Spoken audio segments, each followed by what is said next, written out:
Hi, welcome back to Perspectives. In part 6 of our discussion, we'll wrap up the topic of leadership. That's where I learned, you know what, you don't have to emulate. You need to be yourself. Yeah. Mm-hmm. And bring that forward. Yeah. Because that's more powerful. Yeah. It just is. It just is. Yeah. Okay. What are some of the trends in the workforce today that are going to require a different type of leadership potentially? I think generations is a big one. This Yeah. is the first time, we keep hearing this, this is the first time in how many years that 4 approaching 5 generations are all working together. Different generation leading different generations, because it's not sequential like it used to be. It's cross-generational teams and leaders and workers, and I think being able to work with that and what that means for being able to appeal to those different generations, I think is a unique skill. I also think, I know I'm coming back to communication, influencing, but also you'll need the new leader or the future leader will need to be able to do things differently. Because with the economy and what happened in the last year, that changed a lot. So you need to be to come with new ideas, new ways of doing, but to be able to implement those, you need to have a strong leadership and a good communication and a good plan, a good vision again to influence people to buy into that. And that's going to be a very interesting challenges for the future, I think, for the future leader. And I mentioned that a little bit earlier. Also, I think in the past we always thought, oh, the person is XW in the company and is the leader, or there's a team of leader. But I think more and more everyone will have to be a leader, even if it's like their own job and position, they'll have to be within. So I think that centralization that was at the top and everything was coming from there, it will still, because you need someone to drive in the direction, but I think it will trickle down also, and that will help with all the different generations, because it will be done differently, and it need to be done differently. So we have multi generations that I think it's safe to say that one of the biggest differences between the generations is the communication and the way that they work with the and electronic media and expectations. I think expectations of leaders are different at different generations, for sure. And I think the younger generation, I don't know if they're more prone to watch, to see, and to really see, are you consistent? I think they're very prone to notice that. And they'll YouTube anybody, and they'll Google anybody, and they'll be able to, they want to know that I can believe what you're going to say and what you're going to do, and there's consistency in that, because if there's not, everybody knows about it. Everybody knows about it in a flash. So that brings another point. The new leader will need to be able to have people engage. Because what you're saying is, if I continue on that topic, it's like the newer generation or some of the generation are going to watch.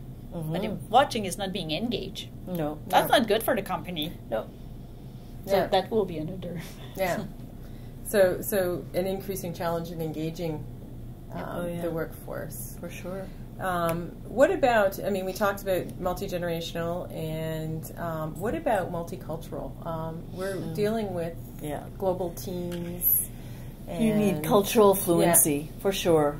Absolutely need cultural fluency. And culture is big, right? It's not just about you are from this part of the world and I am from this part of the world. There's so many aspects to culture besides what part of the world you're from. And so cultural fluency and being able to be very dynamic within that, huge skill base, because a business is across countries, is global, and who's in front of you is global. So you need to be able to work that as well as respect that at a real level, not just say yes I tolerate differences, but you need to really be able to demonstrate how you do that.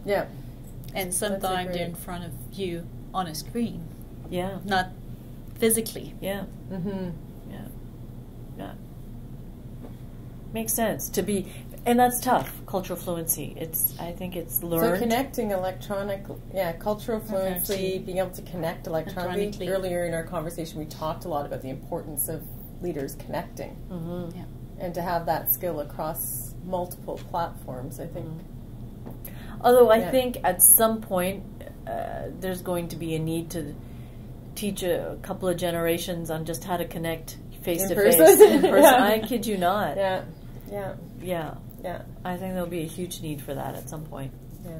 Well, I watch a lot of communication electronically, and you don't iron out the Yeah. kinks with it. Yeah.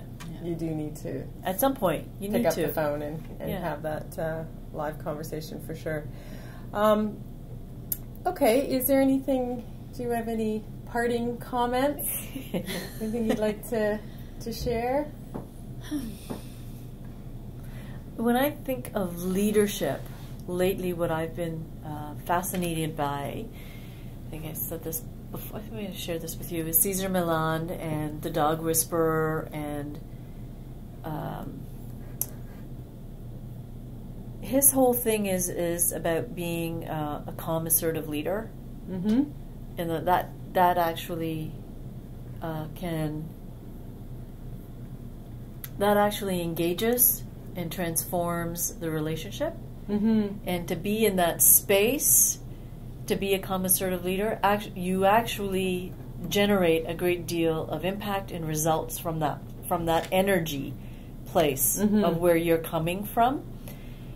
And you can visibly see it with the animals. And what I'd love to do, and I think there's a lot of truth in it based on as I go back and the people I see and remember and think about, is that I think human beings respond as well to calm, assertive leaders. That was your example. Yeah. A calm, assertive leader. There's something about that energy that tells me, A, I'll be safe, I'll be heard, I'll be seen, and I'm willing to follow. Mm-hmm. So I think there's something about that. I think the connection is much deeper with animals and human beings than we'd like to think. A little bit earlier, we mentioned leader and giving the result, and the result will always be important. But I think presently in the future, people, it was always important because the leader always accomplished something with a team. But again, that component is getting more and more important. More and more important. Good. So I guess I'll just maybe summarize what we've talked about. In terms of leadership, I think the reason that it is so difficult is it is a personal commitment, and it's hard. Yeah. It's not easy. It's important that there's an intellectual component, but very, very important is that connecting with people. And leaders in the future are going to have to find more ways to connect as they deal with multi-generation, multicultural, and multi-mediums. Mm-hmm.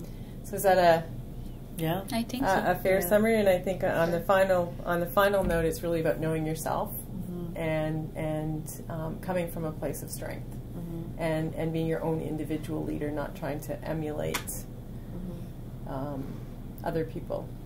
Does that sum up? I guess what very well we've all been talking about. Yeah. Okay, thank you very much. I've Thank you. really enjoyed Thank the you. conversation, and we look forward to having you back again.